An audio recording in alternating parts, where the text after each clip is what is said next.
দেখছেন সবার খবর, সবার নজর, বার্তা এক নজর।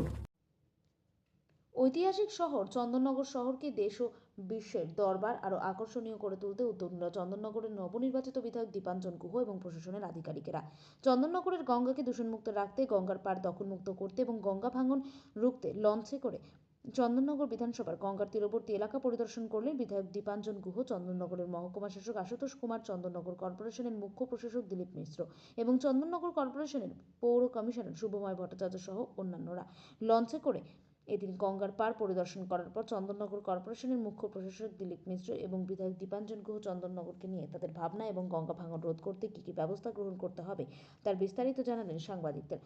অন্যদিকে গঙ্গার পাড় দখলমুক্ত করতে ব্যবস্থা গ্রহণ করা হবে সে সম্পর্কে জিজ্ঞাসাবাদ করা হলে তিনি কি বলছেন শুনুন। হুগলি থেকে রাজেশ কুমার বার্তা। তার সঙ্গে সঙ্গে চন্দননগরে যাতে ট্যুরিস্ট বাড়ে, তো সেই জন্য আমরা কি করতে পারি চন্দননগরে নিয়ে বহু সাজেশন আমাদের কাছে এসছে। সেই জন্য আমরা একবার সামনে থেকে যে ঘাটগুলো আমরা রিনোভেট কীভাবে করতে পারি, এখানে আমরা পরিকল্পনা কি করতে পারি, এখানে আমরা কাশিতে যেরকম হয়েছে বাকি প্রয়াগে হয়েছে সেখানকার হিসেবে কী করতে পারি, একটা সাজেশন তৈরি করে আগামী কাল আমাদের সিএমের সঙ্গেও একটা মিটিং হওয়ার কথা আছে এবং পরবর্তীকালে পরের দিন আমাদের চিফ সেক্রেটারি এবং আমাদের যিনি আরবান ডেভেলপমেন্টের যিনি আছেন তার সঙ্গে এবং ডিসির সঙ্গেও দেখা যাচ্ছে একটা কথাবার্তা হবে, আমাদের অফিসার্সরাও সঙ্গে থাকবে। তো আমরাও তাদের সিএমকেও আমরা আগ্রহ করব, তাকেও তারও সেন্টিমেন্ট চন্দননগর নিয়ে প্রচণ্ড আছে। মাননীয় মুখ্যমন্ত্রী বহুবার বলেছেন তাকে চন্দননগরে দীর্ঘদিন ঢুকতে দেওয়া হয়নি, তারা অনেকভাবে আটকে জগদ্ধাত্রী পুজোয়। তো মাননীয় সিএমকেও আমরা আগ্রহ করব যে তার যে শিডিউল, বিজি শিডিউলের মধ্যে থেকে একবার এখানটা আমরা কীভাবে এখানকার সুন্দরভাবে সাজিয়ে যাতে এখানকার ট্যুরিস্ট এখানে বাড়ে এবং মানুষ আসে, তাদেরও যাতে আসে তাদের ফেসিলিটি ঠিক করে হয় এবং তার সঙ্গে সঙ্গে চন্দননগরের ইকোনমিক্যাল কন্ডিশনটা বেড়ে উঠবে। যখন ট্যুরিস্ট ইনপুট যখনই বাড়বে তখন আলটিমেটলি যেটা হবে তার সঙ্গে সঙ্গে চন্দননগরেরও নাম হবে, তার সঙ্গে সঙ্গে চন্দননগরের মানুষদেরও আর্থিক উপার্জনও অনেকভাবে বাড়বে। এই জন্য বহু আজকে ছোটো ছোটো বিষয়গুলো আমরা নোট ডাউন করেছি, পরিকল্পনা করেছি, অফিসার্সরা মাইনর ডিটেলস চেষ্টা করেছেন তারা তাদের মতন করে নোট ডাউন করা এবং সেটা নিয়েও আলটিমেটলি আরও আজকে এবং কালকে ওয়ার্কিং হবে, ওয়ার্কআউট করে তারপরে ডিটেলস ওয়ার্কআউট করে আমরা কনসার্ন মিনিস্ট্রিতে কনসার্ন ডিপার্টমেন্টে কথাবার্তা হবে। কিছু বলতে চান?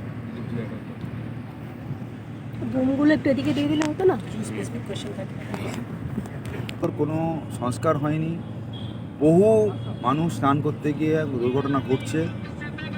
যেখানে মায়ের বিসর্জন হয় সেই ঘাটটায়, আদি মায়ের যে বিসর্জন হয় সেই ঘাটটার পর্যন্ত সংস্কার নেই এবং যেখানে শ্মশান আছে সেই শ্মশানের যে ঘাট, সেই শ্মশানের ঘাটটাই আমাদের কাছে মানে এমনভাবে করা আছে যে সেই ঘাটটা পর্যন্ত স্নান করার যোগ্য নয় এবং সেখানে মানুষ দাহ সংস্কার করে সেই সময় মানুষের মনের স্থিতি অত্যন্ত খারাপ থাকে, কিন্তু সেই ক্রিয়াকর্ম করে এসে যে একটু শান্তিতে ওখানে অস্থি বিসর্জন করে স্নান করবেন, গঙ্গায় স্নান করার পরে মন ঠিক হবে, সেই ব্যবস্থাটা পর্যন্ত নেই।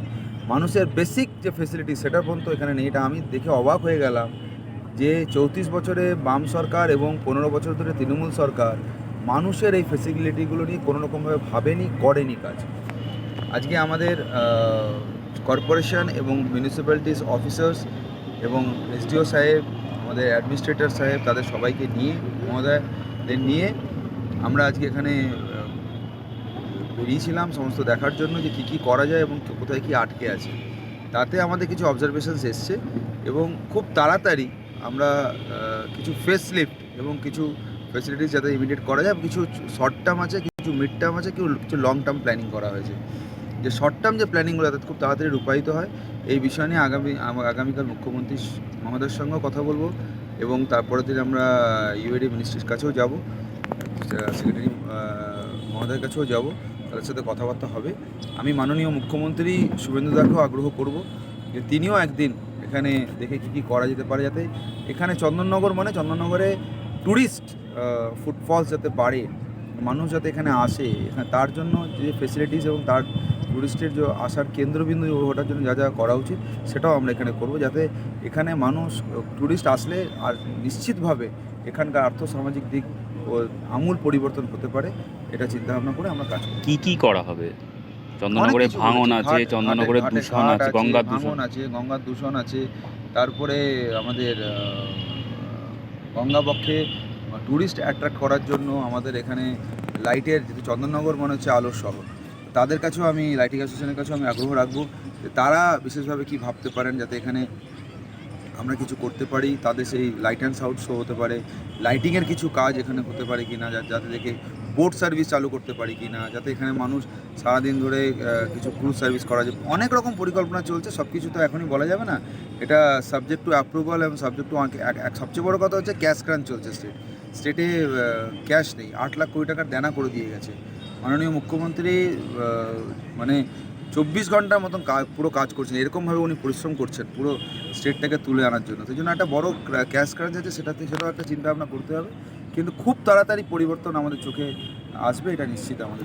এইটা নিয়ে কিছু ভাবনা আছে? গঙ্গার পাড়ে দেখলাম বেশ কিছু বাঁশের স্ট্রাকচার করে ঘর করা হয়েছে, এগুলো নিয়ে কিছু ভাবনা আছে? দেখেছি, তাদের সঙ্গে কথা বলবো, কনসার্ন অফিসার্সরাও কথা বলবেন কি আছে না আছে, তাদেরও সুবিধা অসুবিধা। আমরা কোনো মানুষের দুঃখ কষ্ট করতে দিতে চাই না, কোনো মানুষের অসুবিধা করে চাই না। বিউটিফিকেশন মানে বিউটিফিকেশন করবো, আমরা এখানে ফুটফলস বাড়াতে চাই, কিন্তু কোনো মানুষের অসুবিধা চাই না। যদি কিছু অসুবিধা থাকে তাদের সঙ্গে কথাবার্তা বলেই যা কিছু হবে, কোনো কিছু কথা না বলে এরকম হবে না। না, গত 15 বছরে বেআইনিভাবে যেভাবে ঘরগুলো তৈরি হয়েছে, যে কোনো দুর্ঘটনা ঘটতে পারে।